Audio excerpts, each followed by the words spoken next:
অন্তর্বর্তী সরকারকে মেপে চলতে হবে, ভুল হলে দেশের স্বাধীনতার সার্বভৌমত্ব বিপন্ন হবে বলে মন্তব্য করেছে বিএনপির নেতারা।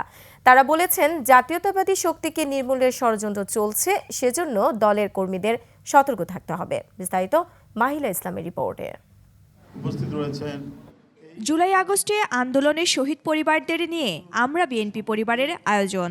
এই সংগঠনটির করণীয় অন্তর্বর্তী সরকার নির্বাচনী রোডম্যাপ ঘোষণা করলেও তা সাধারণ মানুষের কাছে স্পষ্ট নয় বলে মন্তব্য করেছেন দলের সিনিয়র যুগ্ম মহাসচিব। অন্তর্বর্তীকালীন সরকারকেও অত্যন্ত মেপে মেপে পা ফেলতে হবে।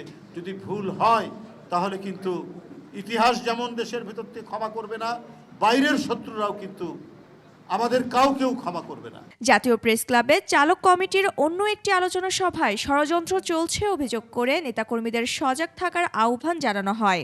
সংস্কারের নামে নির্বাচন বিলম্ব করে ক্ষমতা হস্তান্তর কাজে সময়ক্ষেপণ করলে জনগণ তা মানবে না বলেন এই নেতা। সরকারকে অনুরোধ করব, ওদের কথা কান না দিয়ে দেশের মানুষের কথা চিন্তা করেন।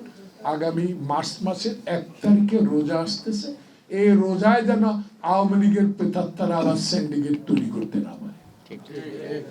মানুষের প্রতি খেয়াল রাখেন। আর একটা নির্বাচন যত সম্ভব তারিখটা ঘোষণা করে দেন, তাহলে মানুষের মনে স্বস্তি আসবে।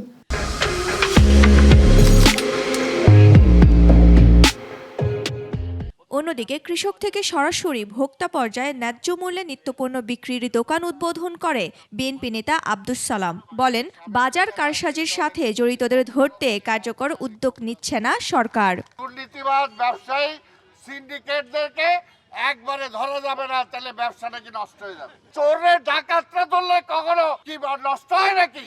নষ্ট হয় না, বরঞ্চ ডাকাতরা পালায়, চোররা পালায়। প্রতিবেশী দেশ নিয়ে যে ষড়যন্ত্র করছে তা ঠেকাতে নির্বাচনের রোডম্যাপ জরুরি বলেও মন্তব্য করেন তিনি। এই দেশের মানুষ হাসিনার আওয়ামী লীগকে আর কখনো ক্ষমতা আসতে দেবে না। মাহিলা ইসলাম, 21 টেলিভিশন, ঢাকা।